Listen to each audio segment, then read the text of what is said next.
প্রিয় দর্শক আসসালামু আলাইকুম, কেমন আছেন সবাই? আজকে আমি এমন একটি গাছ নিয়ে এসেছি যে গাছটি সম্পর্কে প্রায় লোকেই জানেন। আমাদের গ্রামের বনে জঙ্গলে এবং রাস্তার ধারে পুকুর পাড়ে সব জায়গায় এই গাছটি দেখা যায়। এই গাছটির গুণাগুণ জানলে, ঔষধি উপকারিতা জানলে আপনি আসলেই আশ্চর্য হবেন।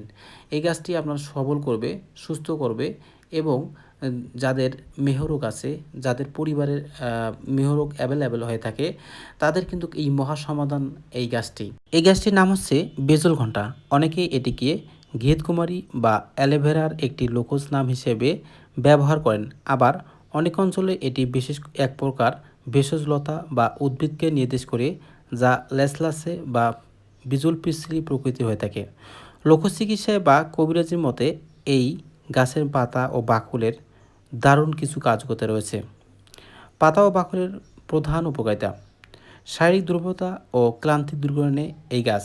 লোকচিকিৎসায় এই গাছের পাতার ভেতরের নরম অংশ বা থকথকে জেলি অত্যন্ত পুষ্টিকর ও বলবর্ধক হিসেবে গণ্য করা হয়।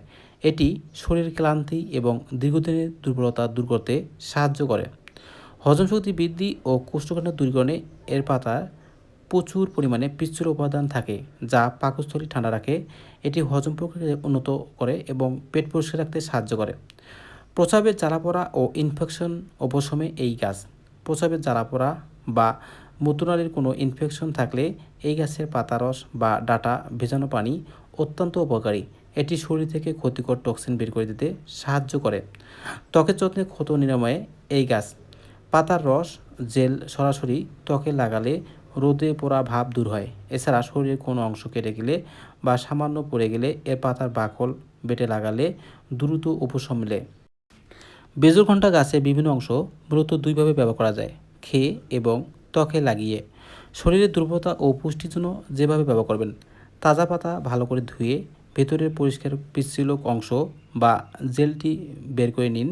এই জেল সরাসরি 1 থেকে 2 চামচ খেতে পারেন, অথবা সামান্য পানি ও তালমিশ্রি মিশিয়ে শরবত বানিয়ে সকালে খালি পেটে পান করতে পারেন।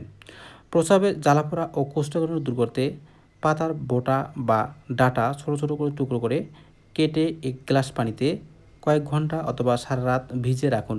পানিটি যখন থকথকে বা বিজল হয়ে যাবে, তখন ছেঁকে নিয়ে সামান্য চিনি বা মিশ্রি মিশিয়ে সকাল সন্ধ্যা সেবন করুন।